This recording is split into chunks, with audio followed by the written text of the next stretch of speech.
እንኳን ለቁስቋም ማርያም አደረሳችሁ፣ እንኳን አደረሳችሁ። አብሬ ኢየሩሳሌም ደብረ ሊባኖስ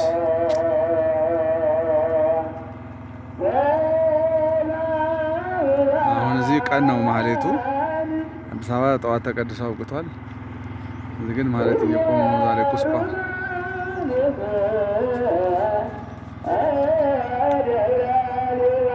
አብሬ ኢየሩሳሌም ደብረ ሊባኖስ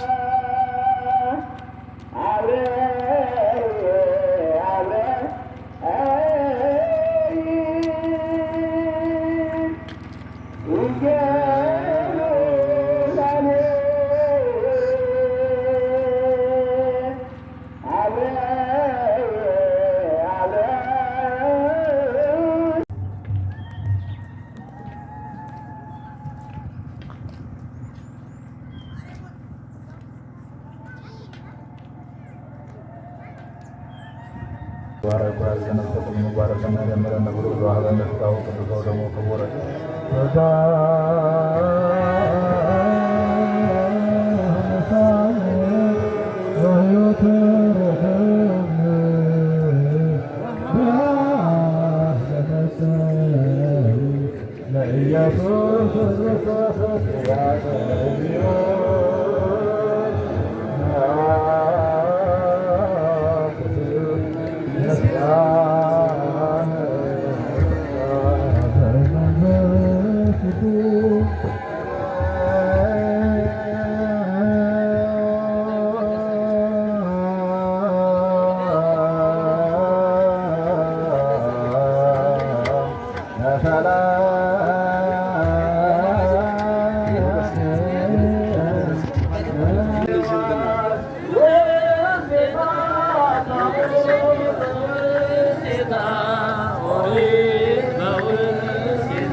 ማህበረ ምዕመናን ወምዕመናት በታች በዚህ በአውደ ምሕረት ላይ አሁን የወደቀው ብር 46,711 ብር ይሆናል ማለት ነው። በየሁዳቻሉና በመድር የመባውን ሳይጨምር እዚህ አውደ ምሕረት ላይ እግዚአብሔር ያነጸ ቤተ ከንቶ ይጻሙ ለያንጹ ቤተ እግዚአብሔር ቤትን ካልሰራ ቤት እንሰራለን ብለው የሚደክሙ በከንቱ ይደክማሉ።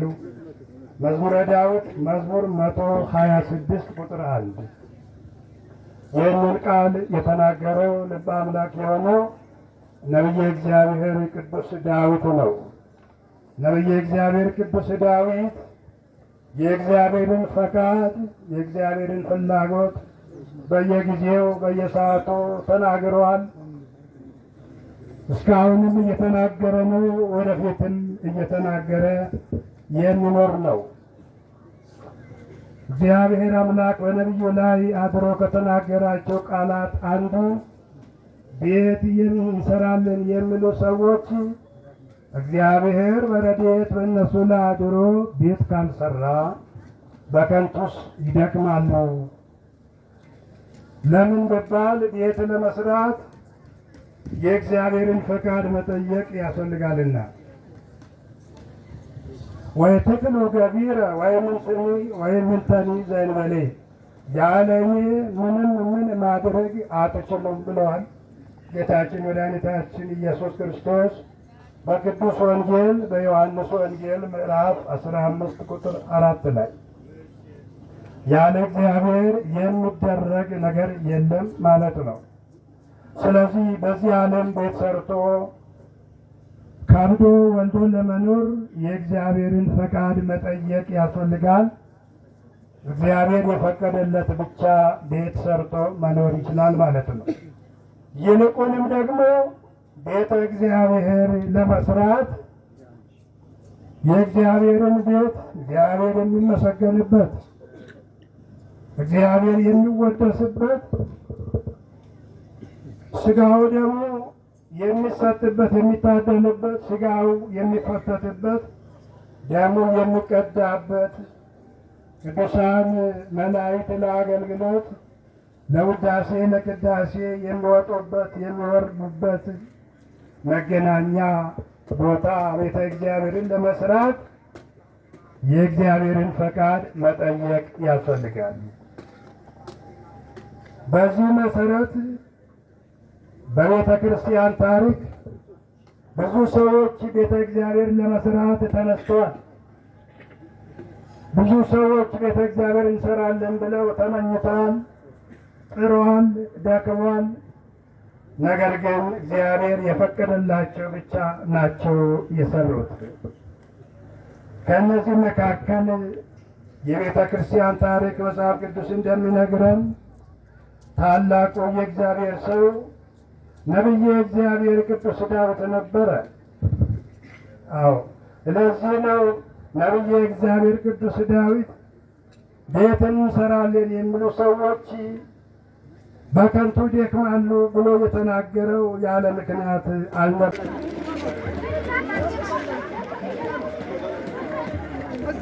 እንኳን ለቅድስት አርሴማ ለቁስቋም ማርያም አደረሳችሁ። በጣም ደስ ይላል።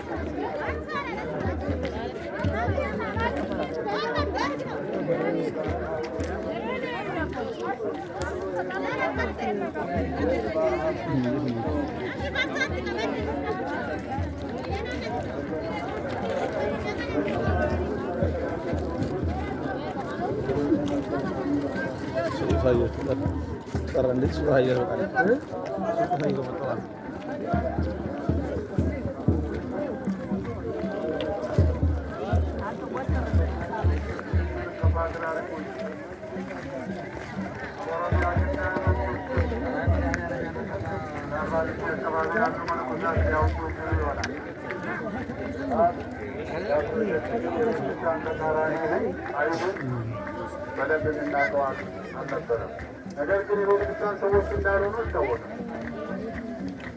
ወደዚህ የመጡት ለልማት ነው። ልማትና ለማለት ነው የሚሰራው። የተነገረን ለእኛ በኢትዮጵያ ውስጥ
Kana kottu.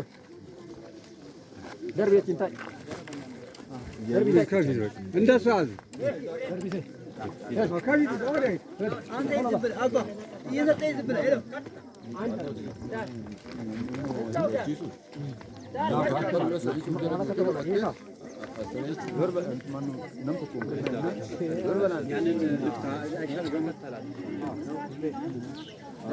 አልቆይ ገና አንድ ላይ የሚሰጠው አስተናባሪ ነው።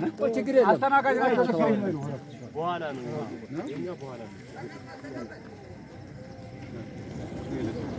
ያለፍታ ቆይ ገመዱ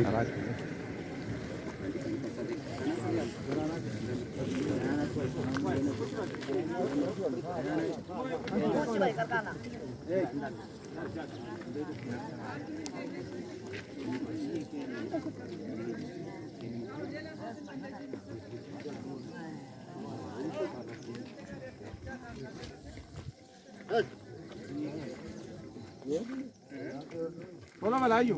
Ibu kabain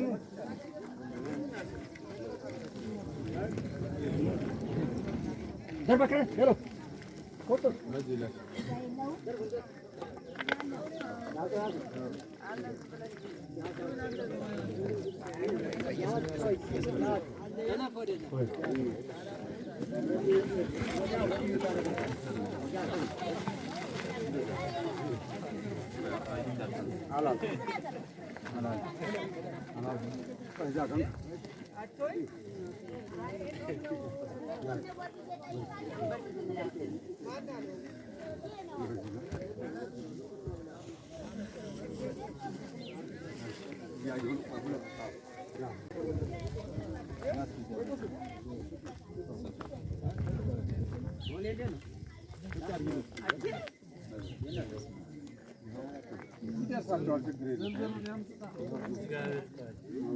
ቆይ አስረዳለሁ በኋላ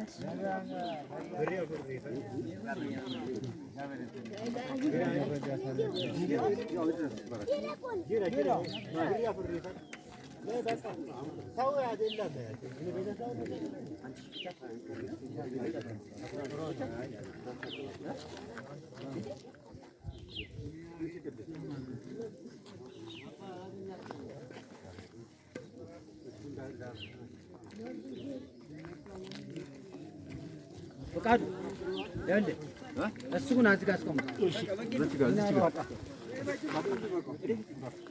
ያን ከደረሰ ከእሱ ላይ ማድረግ አመሸከም ይሻላል። እዛ ይቀመጥ።